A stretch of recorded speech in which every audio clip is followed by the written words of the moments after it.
Պարոն Դալաքյան, երկար այսպես ուշացումներից հետո դատախազության կողմից աշխատանքային ֆայլը հասավ ձեզ թերացումներով, ինչպես դուք բարձրաձայնեցիք, ամեն դեպքում դատավորը անզիջում է եւ հանկարծ ինչ-որ փուլում սկսեց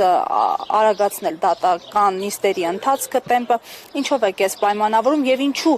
այն դեպքում, երբ որ սա չի համարվում ապացույց դատարանի կողմից, դատախազի կողմից, բայց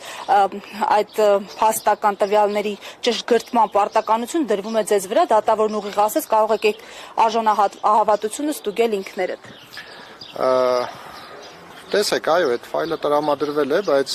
հենց դատախազության ներկայացուցիչներն էլ իրենց խոսքում հաստատեցին, որ դա այն ֆայլը չէ, որով իրենք աշխատել են։ Եվ սա ամբողջությամբ իմաստազրկում է այդ ֆայլը տրամադրելու նշանակությունը, որովհետև այդ ֆայլը անհրաժեշտ է ոչ միայն մեզ, այլ նաև դատարանին վճիռ կայացնելիս։ Հիմա ինչու է այդ ֆայլը էգզել, որովհետև դրա մեջ լինում են բանաձևեր, հաշվարկի համար անհրաժեշտ տվյալներ, որոնք այս իրենց տրամադրած ֆայլում չկան, այսինքն մենք ուղղակի այդ տեքստը, բառերը, թվերը պետք է վերածենք հաշվարկի, այն հաշվարկի, որ իրենք ունեն, բայց չեն տրամադրում։ Ինչ վերաբերում է դատարանին, տեսակ, որ մենք նաև բացարկի միջնորդություն ներկայացրեցինք կանխակալ վերաբերմունքի հիմքով եւ այդ կանխակալ վերաբերմունքը ունի բավական լուրջ հիմքեր, դրանք վերաբերում են դատավորի ընտանիքի անդամի Զոքանչի եւ Ռուբեն Հայրապետյանի միջև տեղի ունեցած դատական վեճին, որը տեղի ունեցել տարիներ առաջ, Հրանուշ Խարատյան ընդդեմ Ռուբեն Հայրապետյան եւ դատավոր Կարապետ Բադալյանը այդ ժամանակ որպես փաստաբան ներկայացրել է իր Զոքանչին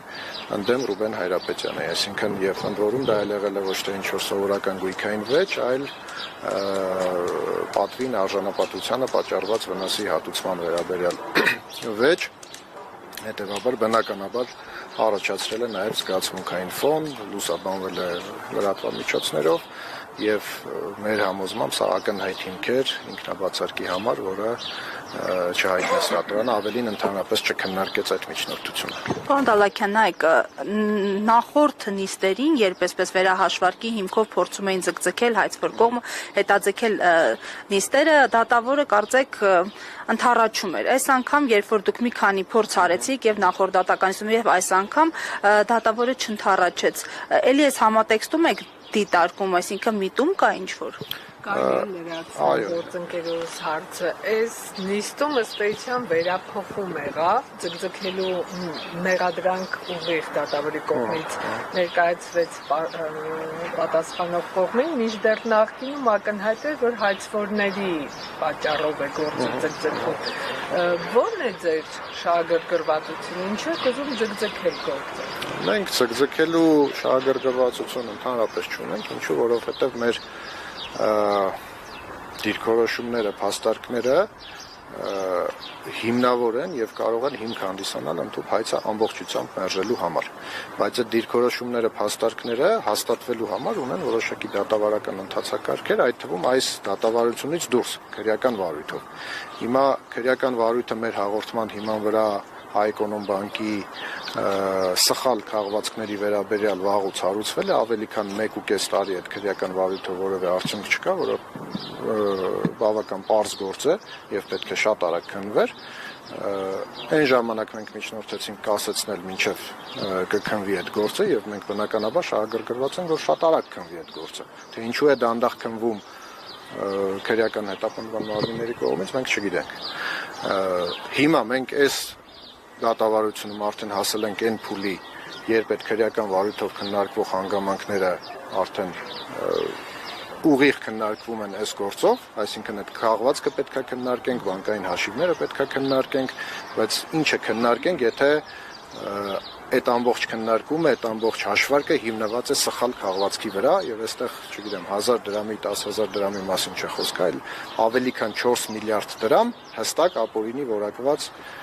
եկամուտների մասին է խոսքը, որոնք հետագա տարիներին էլ բնականաբար վերափոխվել են ավելի մեծ գույքի եւ եկամուտների։ Այսինքն հակառակը մենք շահագրգռված ենք, որ այդ փաստերը հնարավորինս շուտ պարզվեն եւ հնարավորինս շուտ դրվեն այս հայցի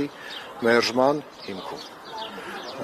Ինչու նաեւ շահագրգռված չենք, որովհետեւ այս ամբողջ հսկայական պահանջի չափով գույքեր, դրամական միջոցներ, բաժնետոմսեր, բաժնեմասեր արգելադրված են Ռուբեն Հայրապետյանի եւ նրա ընտանիքի անդամներին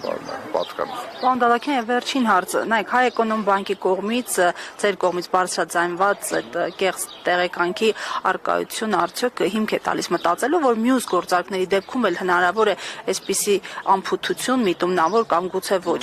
եւ որքանով է արժանահավատ մյուս գործարքների հարցը եւ քանի տարի է պետք օրինակ հերթով դնել եւ գործարքները բանաձևերով հաշվել, այն բանաձևերով, որոնք չեն ներառվել ֆայլերի մեջ։ Շատ լավ հարց եք տալիս, որովհետև ուղղակի պատահման մեր բախտը պատկերավոր ասած բերել է, որ մենք այդ բանկային հաշվի վերաբերյալ բնօրինակ փաստաթղթեր ենք ունեցել, որոնք պահպանվել են իրավաբանական գրասենյակի նյութերում որոշակի գործարքի սպասարկման շրջանակներում։ Չեմ բացառում, որ որևէ